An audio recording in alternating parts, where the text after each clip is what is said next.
So ngayon ay pinapakiramdaman natin kung may nagbago ba sa ating motor after niyang ma-tune up at mapalitan ng sprocket at ng battery.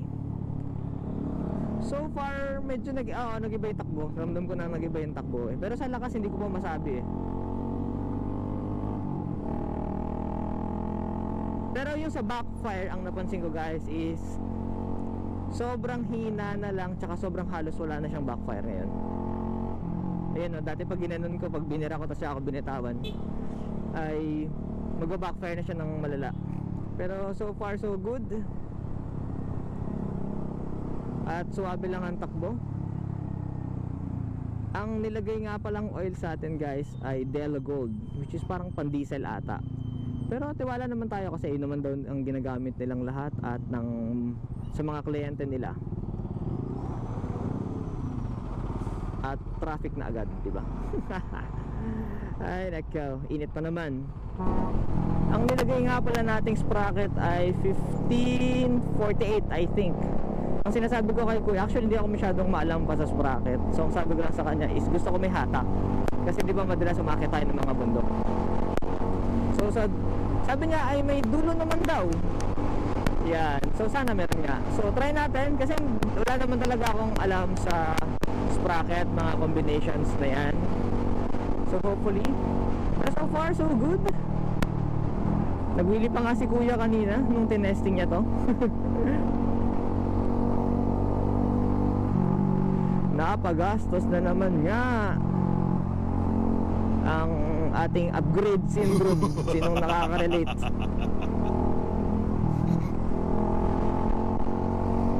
Pero mas maliksi siya ngayon, nararamdaman ko.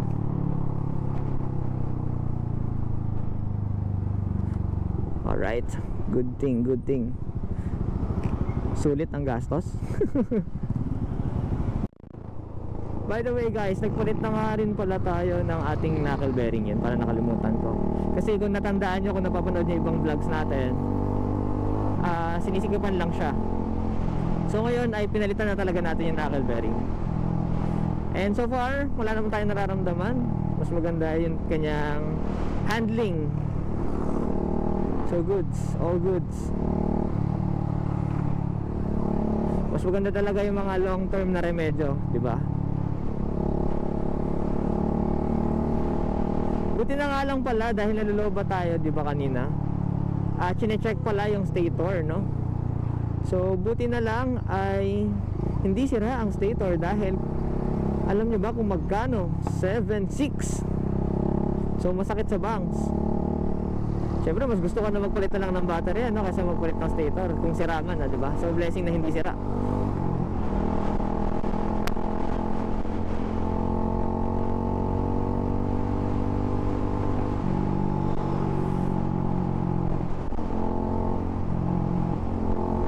Ganda ng hatak.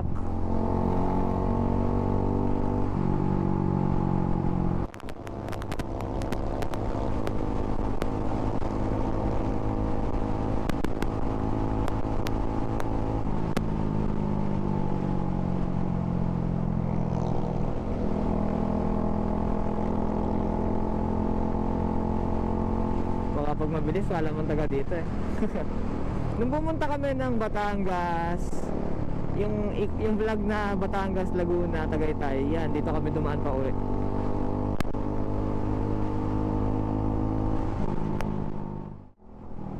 Sino sa inyo guys natatakot sa Manila, mag-drive sa Manila? Yan. So syempre, lalo pag first time mo, tapos di ka madalas dumadaan dito, na nakakatakot. Dami talagang, pero ano naman talaga, honestly, ang dami talagang kamote dito.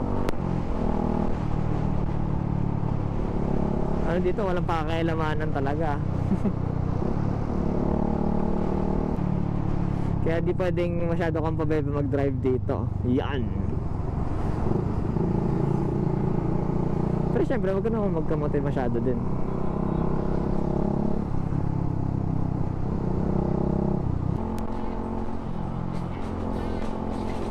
Isang araw, naubusan ako ng gas dun sa wave. Ngayon naman, mauubusan ako ng battery. Let's go!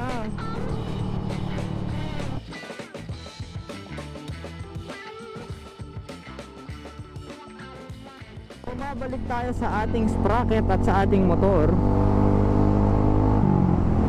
So far so good, bossing. But may tubig. So far so good. So sa hatak gumanda. Oh, lalo yung low end, no? Hatak talaga. Actually naman talaga hanap natin hatak eh.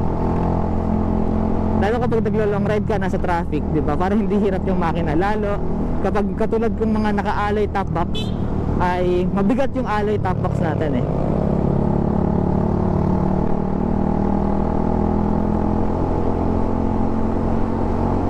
So kanina nakapag-survey nga pala ako, bossing. Naka-top box din yung isa kong kasabay doon na nagpagawa. So na naman ang kapag talaga may top box nga ay umaalog. I mean nag-wiggle kapag nag-no hands tayo.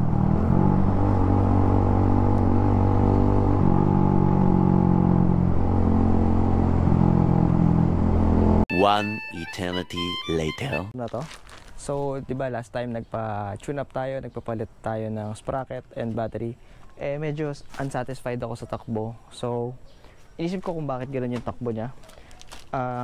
Tingin ko ay kailangan ko nang linisin or palitan yung air filter, kaya bumili tayo ng bagong air filter. So pwede rin kasi ito, isang factor ito. Then check natin kung kaya ko ibukas yung sa spark plug para tingnan natin kung malinis pa or pwedeng linisin lang naman or kailangan siyang palitan para mas maganda yung delivery ng power. Pero tingin ko ay kailangan ulitin yung tune up nito. At feeling ko, pa-flash ko dyan mamaya yung kung paano yung idle niya. Pero hopefully mag-improve yung power delivery kapag napalitan natin ito. Saka nalinis yung spark plug kung mabubukas ko. Let's go! Para magkaroon tayo ng access sa ating air filter ay tatanggalin lang natin yung ating pillion seat, and then may additional na 2 screws tayong tatanggalin para matanggal naman natin yung driver seat dahil nasa ilalim nun yung ating air filter. Lang natin, ang dumi na din, no? Linisin natin yan. May ano lang dito, may ziplock lang na dalawa dito sa gilid. Yan, napakadumi oh. I think ito yun eh. Hopefully.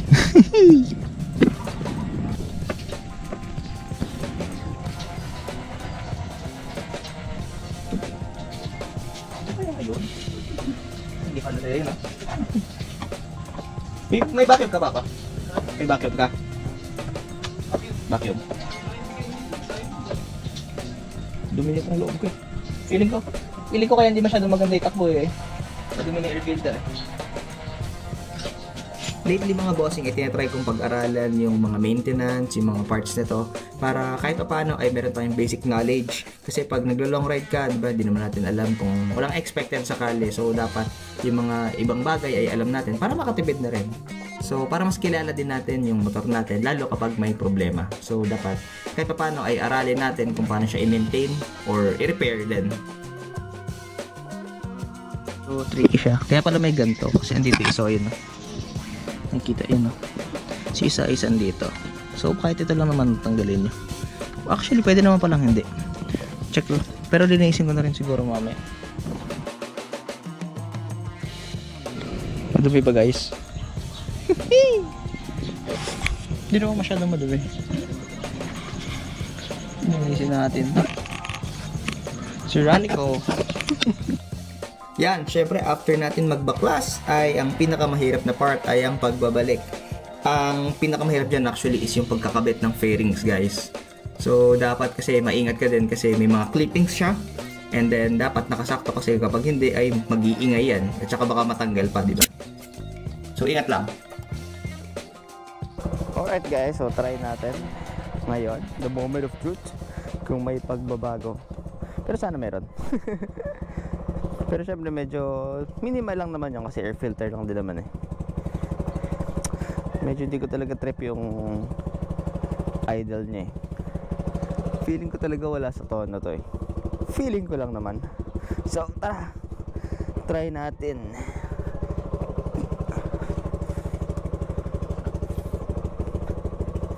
Okay, backpack gaming muna tayo. Actually kaya ko siya inaayos na medyo lumakas-lakas ay dahil magmamarelak kami bukas, which is February, ano ba ngayon? 8 ngayon eh. 9, February 9, Chinese New Year. Yan. So magka-comeback tayo ng Marilake with my friends. So di muna ako nag-invite para wala, kami lang ganun. Mahihain kasi sila eh. Yan. So sa March nga pala guys, sa mahal na araw ay magmamahal na araw ride tayo. Mag-aalbay ride tayo. Punta tayo ng Dinobatan, Tobacco, yan. Tapos baka sa Quezon kami sa second night para sa beach, ganun, para pabalik na. Kaya medyo nire-ready ko to. And kaya siguro sasabay ko na lang yung tune up nito, change oil, tsaka paglalagay ng mini driving light. Yan, kasi madaling araw tayo aalis eh. Para mag-endurance, no? 12 hours din kasi biyahe papuntang Albay eh, from Bulacan ah. Sana kayanin.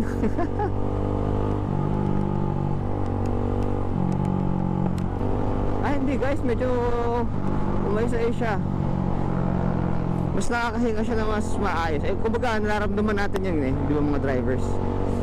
Mas maganda hinga niya ngayon. Ayan o, naka 77 na ako ng maayos eh. Kahapon hirap na hirap, 77 lang. Okay, all goods yung pagme-mekaniko natin. Kahapon. Yung traffic dito parang Maynila na din minsan eh. City na dito sa Malolos.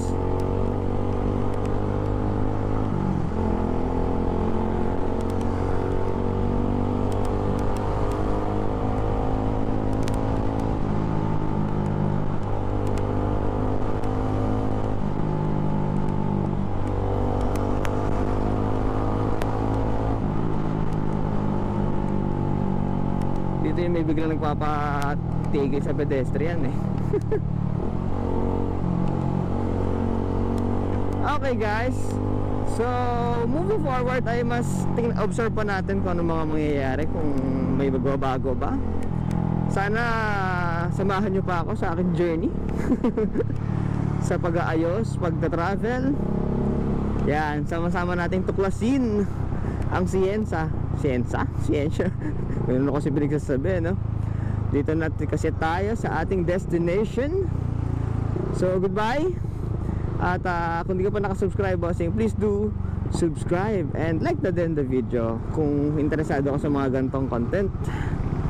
Ang next vlog nga pala natin ay as I've said kanina, Marilake, magmumarilake ride tayo. Yan, punta rin tayo ng Pililio Windmill. So abangan nyo sana yan. Bye guys, ride safe and God bless. This is Kenya Travel.